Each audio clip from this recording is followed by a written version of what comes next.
Today on Getting Real with the Housewives, Lisa Vanderpump is getting candid about quitting Real Housewives of Beverly Hills. I'm leaving right here, right now. I'm never coming back. I'm not doing it. I don't care what you offer me. Reunions, money, nothing. I'm done. Plus, Taylor Armstrong details her painful marriage as Portia Williams breaks her silence about Kenya Moore's exit. Plus, Giudice says it's all good between Teresa and Louis amid their financial woes. If things were this bad or if something was really wrong, I mean, I don't think I would be living under this roof. I think a lot more precautions would be taking place. And Ramona singer defends her Photoshop fail. We've got that plus so much more in today's Getting Real with the Housewives.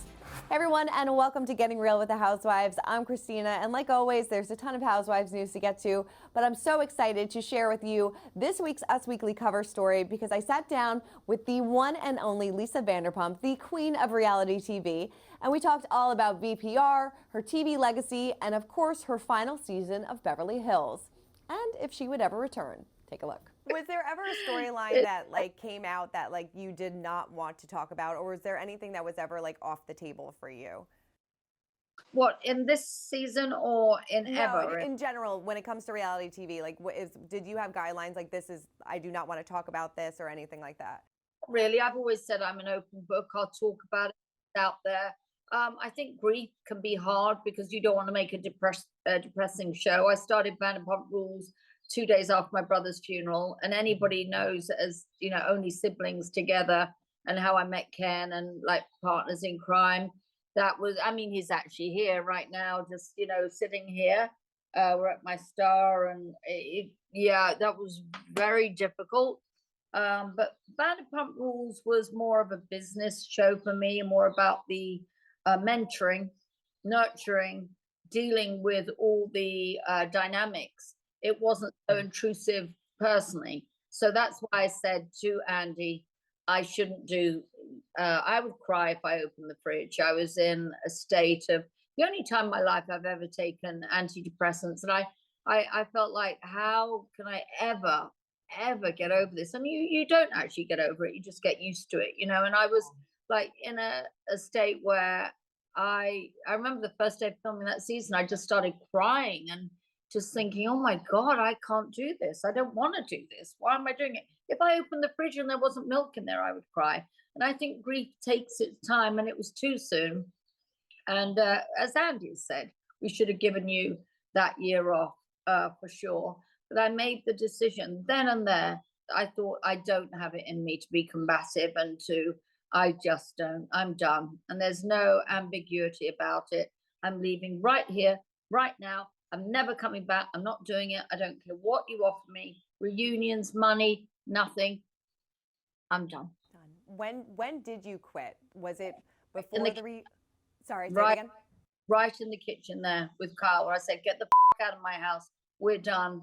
I feel also as a religious woman, I've talked about this before, I believe in God. And to me, when you say to somebody, I swear to you on my children's life, I don't know. And I don't know anybody that knows. I don't know. That would always be enough for me. I've talked about this before, so I don't want to kind of be, monotonous going on. But I knew then, because if you said that to me and I knew you really well, I go, okay, well, now I got it, but let's find out, So, and also I had a lot going on in my life then. I was opening a restaurant with Caesars. I was trying to keep my eye on the ball with that. We were working really hard with Congress to change the laws for the dogs. And that day we just got, word that we were mentioned on the Congress floor for our resolution was passed. And, I was working on designing a restaurant with my partner, Nick Elaine, for Caesars. So I had a lot going on, and I just thought, why am I doing this? I don't need to stand there and defend my integrity. I'm done. And there's a lot of stories always that I'm going back, but no. Yeah, it seems like it's still a hard no for Lisa. I mean, I guess if there's a full cast rehaul, then maybe we'll have to wait and see. But definitely pick up the latest issue of Us Weekly. It is on newsstands right now to see all of her reality TV secrets. It's definitely a fun read. All right, well, moving on over to Taylor Armstrong. Now, she sat down for a rare tell-all with Investigation Discovery's Hollywood Demons about her abusive marriage to her late husband, Russell Armstrong. Now, she recalled that once the couple joined Beverly Hills, Taylor was concerned his abuse would become public and it was later outed on TV by Camille Grammer. She said, "I remember looking at the producer in just a blank stare thinking it is out, and I couldn't put it back. Camille had outed the fact that I was abused. I was saying, you have no idea what you have done to me. He has threatened to kill me before." Now, before season 2 of Beverly Hills aired, Russell and Taylor got in a very heated argument where he accused her of infidelity. She said, "He raised up, leaned over, and punched me. He fractured my orbital floor." Now, she shared a photo of her injury during this interview, and Taylor said that she lied to the doctor that she got kicked in the face by her daughter, but obviously the medical professional doubted her version of the event, saying, "I knew the doctor didn't believe that I was saying. Of course, I couldn't say anything."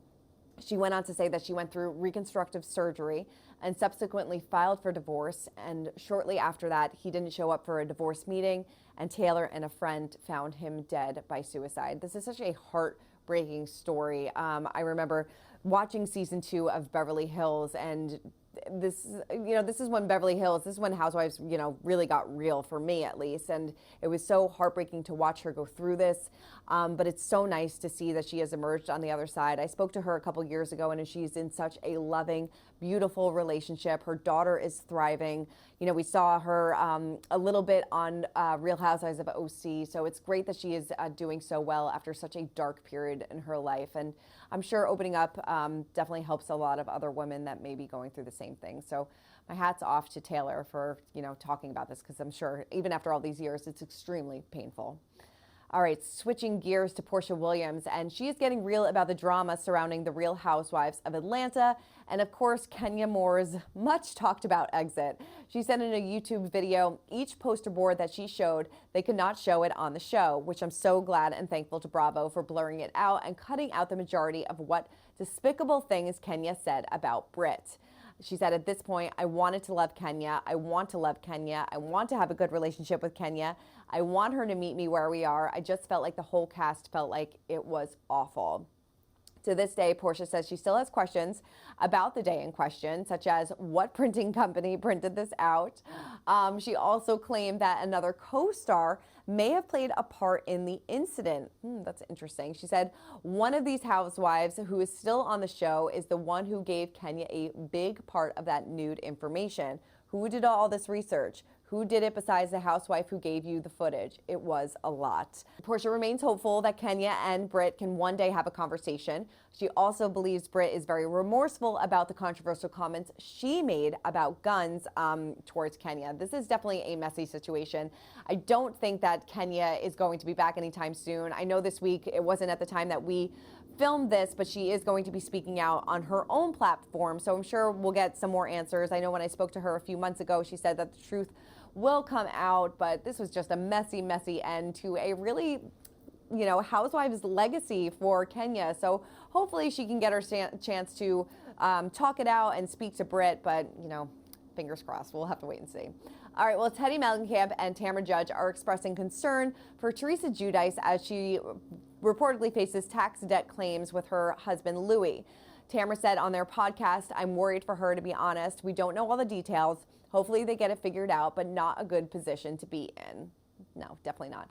As we reported before, Teresa owes about $300,000, while Louis is about $2.6 million.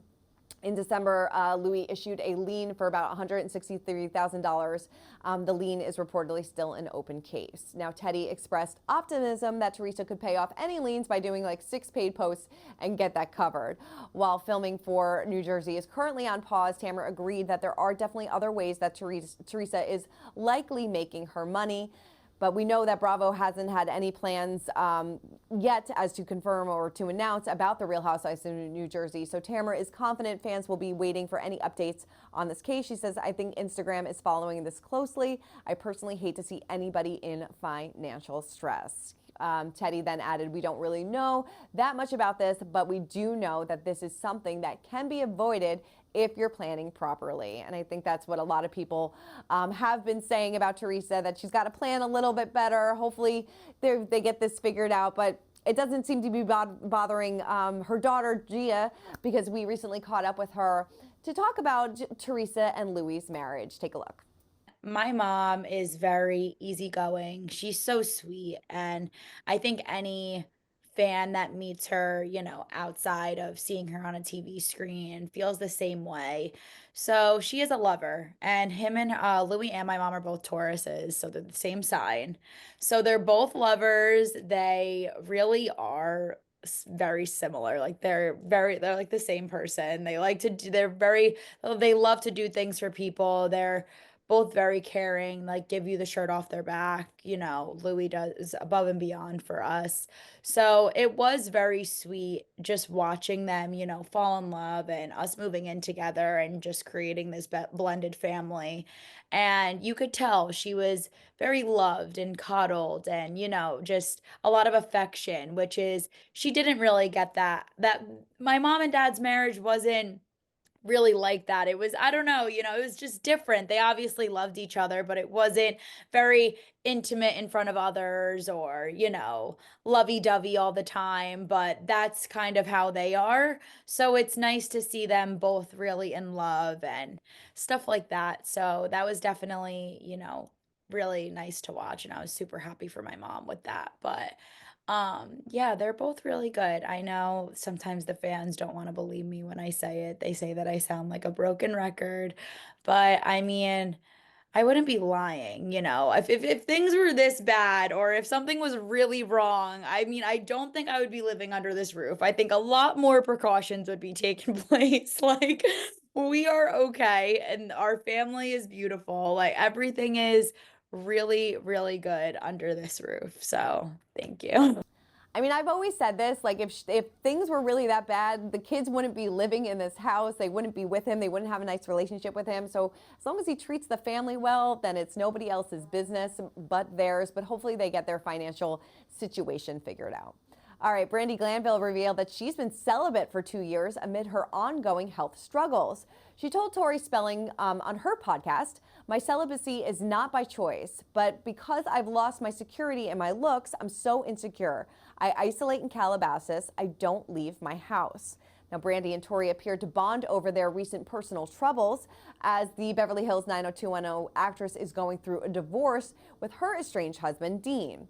The two joke that there are 3 types of men in that they want to avoid in their future dating lives. Brandi said, "I feel like actors, athletes, and musicians, they can't be faithful. Those 3 are off the table. I have this theory there can only be one star in the relationship."